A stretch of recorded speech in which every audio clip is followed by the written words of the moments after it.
আসসালামু আলাইকুম। বাংলাদেশে এই যে ডায়াবেটিস চিকিৎসা বাণিজ্য, এটা নিয়ে সরকারের একটু ভাবা দরকার। এই যে বাংলাদেশ ডায়াবেটিস যে হাসপাতাল শাহবাগে অবস্থিত, তারা কিন্তু কেউ ফ্রি চিকিৎসা করছে না।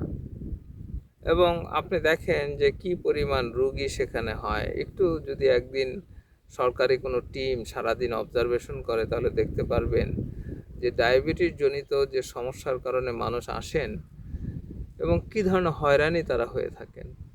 এবং সেখানে একটা কার্ডিয়াক সেন্টার করা হয়েছে, সেখানে টাকা পয়সার ব্যাপারটাও যদি দেখেন, মনে হয় যে জনগণ এত বেশি যায়, মনে হয় যে এখানে মনে হয় বিনা পয়সায় চিকিৎসা হয়, কিন্তু সেখানেই টাকা কিন্তু বেসরকারি যে কোনো প্রতিষ্ঠান থেকে কোনো অংশে কম নয়।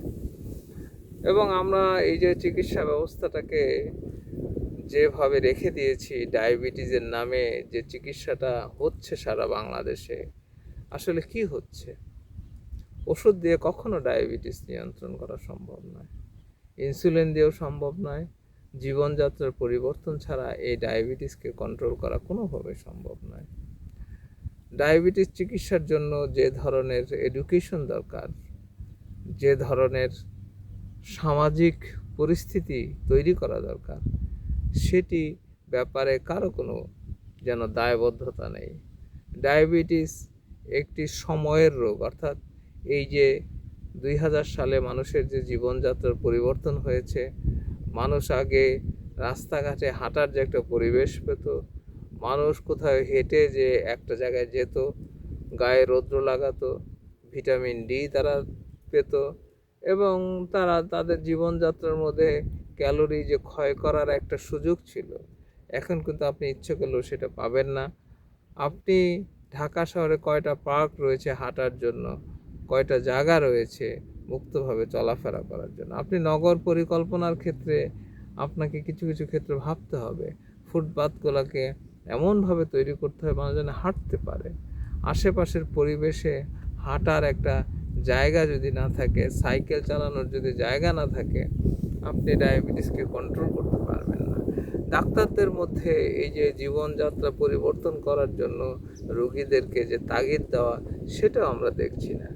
এবং এই যে চিকিৎসার সাথে সাথে যে জীবনযাত্রার পরিবর্তন করার ক্ষেত্রে মানুষকে উদ্বুদ্ধ করা, এবং এই যে খাদ্য অভ্যাসের ক্ষেত্রে, খাদ্য তৈরির ক্ষেত্রে, এবং বিভিন্ন প্রিজারভেটিভ খাদ্যের ক্ষেত্রে, এই যে আমরা এতগুলা যে খাদ্য দেখি যারা উৎপাদন করছেন তাদের মধ্যেও সচেতনতা নেই। তারা চিনির আধিক্য এত বেশি দিচ্ছেন, বাচ্চাদের খাবার তৈরি করছেন সবাই বাচ্চাদের জন্য, কিন্তু বড়দের জন্য যে খাবার তৈরি করতে হবে, নামে মাত্র যে ডায়াবেটিস সুগার ফ্রি লেখা হয়, কিন্তু বাজারে যে কত ধরনের খাবার দরকার যাদের ডায়াবেটিস পেশেন্টের জন্য খুবই জরুরি, সেগুলো নিয়ে কোনো মাথা ব্যথা নেই।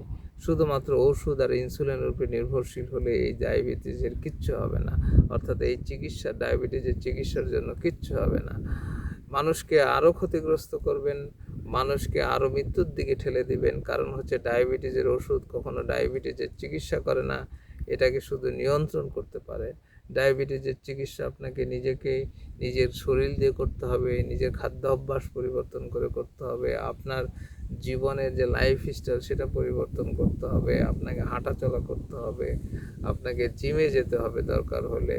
আপনি যদি জিমে যাওয়ার সুযোগ না পান, আপনাকে আউটডোর অ্যাক্টিভিটিস করতে হবে, আপনাকে সাইকেল চালাতে হবে। কিন্তু এই সমস্ত ক্ষেত্রে যে একটা ইনফ্রাস্ট্রাকচারাল ব্যবস্থা দরকার আমাদের, নগর পরিকল্পনার ক্ষেত্রে যে হাঁটা চলা করার একটা পরিবেশ রাখা দরকার, সেই ব্যাপারে কারো কোনো নজর নেই। শুধু কি ডায়াবেটিস, এই যে হার্টের পেশেন্ট বলেন, এই যে প্রেশারের পেশেন্ট বলেন, সব কিছুর সাথেই তো শরীর চর্চার একটা সম্পর্ক রয়েছে। এবং এই যে চলাফেরা, সকালে ওঠার যে একটা অভ্যাস ছিল আমাদের আগে, সেটা এখন নষ্ট হয়ে গেছে। কারণ হচ্ছে রাত জেগে টিভি দেখা, মোবাইল দেখা, রাত্রে মিটিং করা, সন্ধ্যার পরে আলোচনা করা, ম্যাক্সিমাম আলোচনা, ম্যাক্সিমাম ব্যবসা বাংলাদেশে সন্ধ্যার পরে হয়, বিভিন্ন পার্টি থাকে সন্ধ্যার পরে। এই যে একটা বদভ্যাস, আমাদের জাতিগত বদভ্যাস তৈরি হয়ে গিয়েছে যে রাত্রে সন্ধ্যার পরে রাত 9টায় 10টায় আমরা মিটিং করি, বসি, খাওয়া দাওয়া করি। এই সংস্কৃতি যদি চলতেই থাকে তাহলে ডায়াবেটিস নিয়ন্ত্রণ করা সম্ভব না। উন্নত দেশে বিশেষ করে ইউরোপে দেখবেন যে সন্ধ্যা 7টা-8টার পরে মানুষজন নীরব হয়ে যায় এবং তারা সকালে উঠতে পারে। আপনাকে সকালে উঠতে গেলে আপনি সন্ধ্যার পরে যদি কোনো মিটিং রাখেন, সন্ধ্যার পরে যদি বড় ধরনের দাওয়াত রাখেন, রাত 12টা, 1টা, 3টা যদি বেজে যায় আপনাকে আলোচনা করতে, কথা বলতে, কফি খেতে, তাহলে আপনি সকালে উঠতে পারবেন না।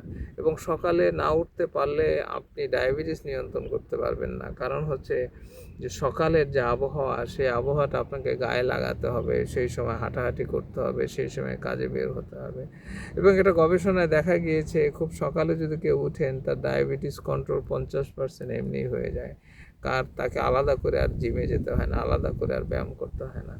তাই আপনারা একটা জিনিস ভুলে যাবেন না যে জীবনযাত্রা পরিবর্তন ছাড়া ডায়াবেটিস কন্ট্রোল করা কখনোই সম্ভব না। এই মহামারীটা সারা বিশ্বেই হয়েছে, কিন্তু বাংলাদেশে উপমহাদেশে একটা মহামারী আকার ধারণ করছে। কারণ একটাই, আমাদের জীবনযাত্রার যে পরিবর্তন আমরা করে ফেলেছি, অর্থাৎ আমরা গ্রাম থেকে এসেছি, আমাদের পূর্বপুরুষরা গ্রামে ছিল, আমরা শহরে জন্মগ্রহণ করলেও আমাদের পূর্বপুরুষ কিন্তু তারা গ্রামেই ছিল। যদি গ্রামেও না থাকে, যদি মফস্বলেও তারা ছিল, মফস্বলেও হাঁটার একটা ব্যবস্থা ছিল, খোলামেলা ছিল।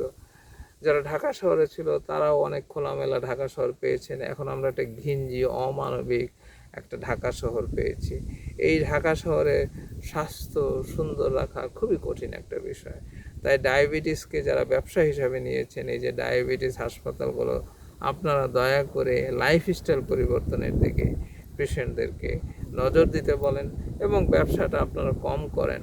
আপনারা জনগণকে ফিল্ডে নামান, এই যে প্রতিদিনের যে টেস্ট, প্রতিদিনের যে এই যে ওষুধ খাওয়া, এগুলো থেকে মানুষকে একটু কমানোর চেষ্টা করেন।